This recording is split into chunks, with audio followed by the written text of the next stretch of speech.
Oi pessoal, tudo bem?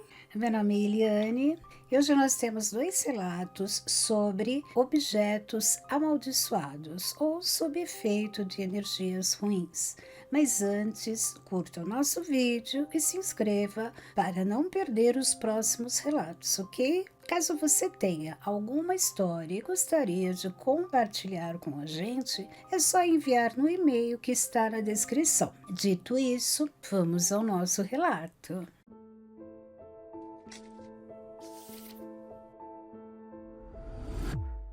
Assunto: minha irmã tentou atingir meu filho e eu só fui entender quando quase perdi ele. Eu demorei muito para escrever isso, muito mesmo. Eu já comecei esse texto várias vezes e apaguei, porque não é uma história fácil de contar e também porque, sendo bem sincera, eu tenho medo de mexer nisso. Eu não sei explicar direito, mas parece que só de lembrar já traz uma sensação ruim. Mas ao mesmo tempo, eu nunca falei isso para ninguém além do meu marido. E eu sinto que preciso tirar isso de mim. Eu tenho uma irmã. Ela é mais velha que eu, 2 anos de diferença só. E a gente cresceu muito próxima. Muito mesmo. Aquelas irmãs que fazem tudo juntas, sabe? Mesma escola, mesmas amizades, dividia quarto por anos. A gente era praticamente uma pessoa só. Minha mãe sempre falava que a gente era unha e carne, e por muito tempo foi assim mesmo. Só que, olhando hoje, eu acho que algumas coisas já estavam ali desde cedo, só que eu não via. Ela sempre foi um pouco mais intensa, mais competitiva, talvez. Quando a gente era criança, se eu ganhava alguma coisa, ela ficava emburrada. Se alguém elogiava ela dava um jeito de se colocar na frente também. Mas isso parecia ser coisa normal de irmã. Nunca imaginei o que aquilo podia virar. A mudança começou de verdade quando eu comecei a namorar. Eu conheci meu marido ainda jovem. A gente se conheceu por amigos em comum e foi algo que encaixou rápido. Era leve, tranquilo, sem drama. E eu me sentia bem com ele. E foi aí que minha irmã mudou. No começo, eu achei que era só aquele ciúme de perder atenção. Ela fazia umas brincadeiras, umas piadinhas, nada muito sério. Só que isso foi evoluindo. Ela começou a falar mal dele, mas sempre de um jeito disfarçado. Não sei se ele é tudo isso. Você confia rápido demais. Cuidado para não quebrar a cara. Eu ainda relevava, mas aí começou a ficar mais pesado. Ela inventava coisas. Uma vez disse que viu ele olhando estranho para uma amiga dela. Outra vez falou que ouviu comentários sobre ele que não eram bons. Sempre assim, jogando dúvida. E eu no começo ficava mexida, porque era minha irmã falando. Mas com o tempo eu fui percebendo que não fazia sentido. As histórias não batiam. E eu comecei a me incomodar. Meu marido também percebeu. Ele nunca gostou de conflito, mas chegou um ponto que ficou claro que aquilo estava passando do limite. Eu tentei conversar com ela mais de uma vez. Tentei falar com calma, explicar que aquilo estava me afetando. Mas toda a conversa virava briga. Ela invertia tudo. Disse que eu tinha mudado, que eu estava cega, que eu estava me afastando da família por causa de homem. Isso me machucava muito, porque não era verdade. Eu só queria viver a minha vida, mas chegou um momento que eu não aguentei mais. A gente brigou feio, daquelas brigas que você fala coisas que não tem volta. E foi ali que eu decidi me afastar. Eu cortei contato, não foi fácil. Eu sofri muito com isso. Era minha irmã, mas eu precisava de paz. E com o tempo, a vida seguiu. Eu me casei, montei minha casa, fui vivendo. Foram anos tranquilos, sem ela. Até que eu engravidei. E foi aí que tudo voltou. Quando ela soube, ela apareceu, do nada. Me ligou chorando. Disse que estava arrependida, que tinha amadurecido, que sentia minha falta. Falou coisas que mexeram comigo. E eu, grávida, emocional, eu quis acreditar. Eu queria que desse certo, queria minha irmã de volta, então eu dei uma chance. A gente foi se reaproximando devagar, com cuidado. No começo eu ficava meio com o pé atrás, mas ela parecia realmente diferente, mais calma, mais cuidadosa.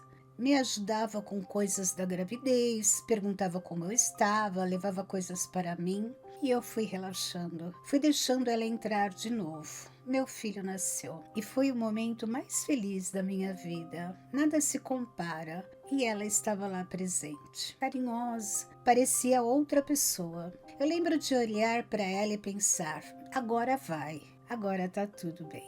Só que não estava. Alguns dias depois que voltei para casa, ela apareceu com um presente. Uma roupinha para o bebê, simples, bonita, nada que chamasse atenção. Ela falou que tinha escolhido com carinho e eu agradeci. Guardei e usei. No começo tudo parecia normal, mas depois meu filho começou a mudar. Ele chorava muito, mas não era aquele choro comum de bebê. Era diferente, era um choro desesperado, inconsolável. E junto disso, ele começou a ficar doente, febre, irritação, não dormia direito, parecia sempre desconfortável. A gente levava no médico, fazia exame e nada. Tudo normal. Mas ele não melhorava. E foi aí que eu comecei a perceber uma coisa. Sempre que ele usava aquela roupinha, piorava. No começo eu achei que era coincidência, mas depois ficou muito claro. Era sempre assim. Eu comecei a evitar usar, mas teve uma noite que foi o limite. Meu filho teve uma febre muito alta mesmo. Eu entrei em pânico, meu marido também. E foi naquele momento, no meio do desespero, que eu lembrei de uma coisa da minha infância. Da cidade onde eu nasci, tinha uma benzedeira, uma mulher simples, mas muito respeitada. E na hora, eu não pensei duas vezes. Eu falei, vamos lá. Era madrugada. A gente pegou o carro e foi. Foi uma viagem silenciosa, só o som do meu filho chorando. Aquilo cortava o coração. Quando a gente chegou, ela abriu a porta antes da gente bater. Isso até hoje me arrepia. Ela olhou direto para o meu filho e falou: demoraram. Eu senti um gelo no corpo. A gente entrou. Ela pediu para eu sentar, pegou ele no colo e começou a rezar. Passar a mão sem pressa. E depois de um tempo, ela parou, olhou para mim e perguntou: quem foi que deu a roupa? Eu não queria admitir, mas eu soube. E comecei a chorar. Ela falou: foi feito. E foi feito com intenção. Eu tremia. Ela explicou que aquilo estava puxando a energia da criança. Eu não entendo essas coisas, mas eu acredito no que aconteceu depois. Ela disse que eu precisava fazer uma coisa, queimar a peça, mas não em casa, no cemitério. E naquela mesma noite a gente saiu direto para lá. Eu estava com medo, mas também estava desesperada. Peguei a roupinha, minhas mãos tremiam. A gente entrou no cemitério e queimou ali. Eu nunca vou esquecer aquele momento. O cheiro, o silêncio e uma sensação muito estranha, como se algo tivesse sendo quebrado. Voltamos para casa e naquela mesma noite meu filho dormiu, sem chorar, sem febre, como se nada tivesse acontecido. No dia seguinte ele estava bem. E depois disso, nunca mais ficou daquele jeito. Nunca mais. Eu nunca confrontei minha irmã. Nunca. Eu tive medo. Muito medo. Porque se ela foi capaz de fazer aquilo, eu não sei até onde ela poderia ir. Eu só me afastei. Dessa vez, de vez. Me mudei de cidade, cortei tudo. Hoje meu filho tem 9 anos, é saudável, feliz e não sabe de nada. E nunca vai saber. Mas eu sei e nunca vou esquecer. Tem coisa que não é só inveja, é algo mais pesado. E quando vem de alguém tão próximo, é pior ainda. Eu só queria desabafar e talvez alertar. Mas nem todo pedido de perdão é sincero. Às vezes, é só uma porta aberta para fazer o pior. Então, gente, a gente pode chamar de inveja, competição, maldade, perversidade. e a gente não consegue saber exatamente o que vai no coração da pessoa. E o pior mesmo, como ela falou, é a irmã dela, né? Então isso acaba sendo inaceitável. Mas que bom, deu tudo certo, né? E ela salvou o nenê dela.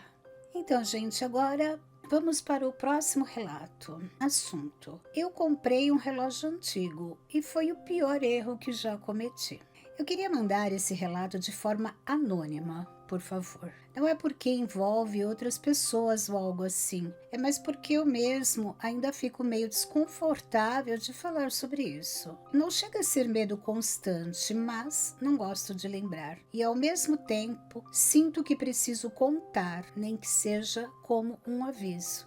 Isso aconteceu comigo há alguns anos. Eu sempre gostei de coisas antigas. Não no sentido de colecionador profissional, mas sabe aquele interesse por objetos com história? Madeira antiga, móveis, relógios, essas coisas. Sempre achei bonito, diferente, com personalidade. Eu tenho o costume de entrar em lojas de antiguidades quando encontro alguma, principalmente quando viajo. Foi assim que tudo começou. Eu estava numa cidade que não conhecia muito bem, dessas que tem um centrinho antigo cheio de lojas pequenas. Passeando sem compromisso, vi uma loja de artigos antigos, daquelas meio apertadas, com coisa empilhada, cheiro de madeira e poeira. Entrei. Comecei a olhar tudo com calma, como sempre faço, e foi aí que eu vi o relógio. Era um relógio de parede, de madeira, bonito, mas não de um jeito chamativo, era discreto. Madeira escura, bem trabalhada, com detalhes entalhados. Não era enorme, mas também não era pequeno. Tinha um vidro na frente e um mostrador antigo, meio amarelado pelo tempo. O tipo de peça que você olha e sente que já passou por muita coisa. Eu fiquei parado, olhando. Não sei nem explicar porquê. Não era o mais bonito da loja, mas foi o único que me chamou de verdade. O vendedor percebeu e veio conversar. Perguntei sobre o relógio. Queria saber de onde vinha, se tinha alguma história, quanto tempo tinha. Ele deu de ombros, disse que não sabia muito. Só comentou que tinha vindo da França junto com um lote de outras peças, nada muito detalhado. Eu insisti um pouco, mas ele realmente não sabia dizer mais nada. Hoje, eu acho que isso já era um sinal, mas na hora, para mim, era só mais um objeto antigo sem muita informação. Eu gostei e comprei, levei para casa. Instalei na parede da sala e no começo tudo parecia normal, mas não demorou muito para começar. Primeiro foram coisas pequenas, coisas que você ignora. O relógio às vezes atrasava, depois adiantava e eu ajustava. Normal. Depois comecei a perceber que ele fazia barulho, mesmo quando eu tinha certeza de que tinha parado o mecanismo. Sabe aquele tic-tac? Às vezes ele continuava mesmo desligado, mas bem baixo, quase imperceptível.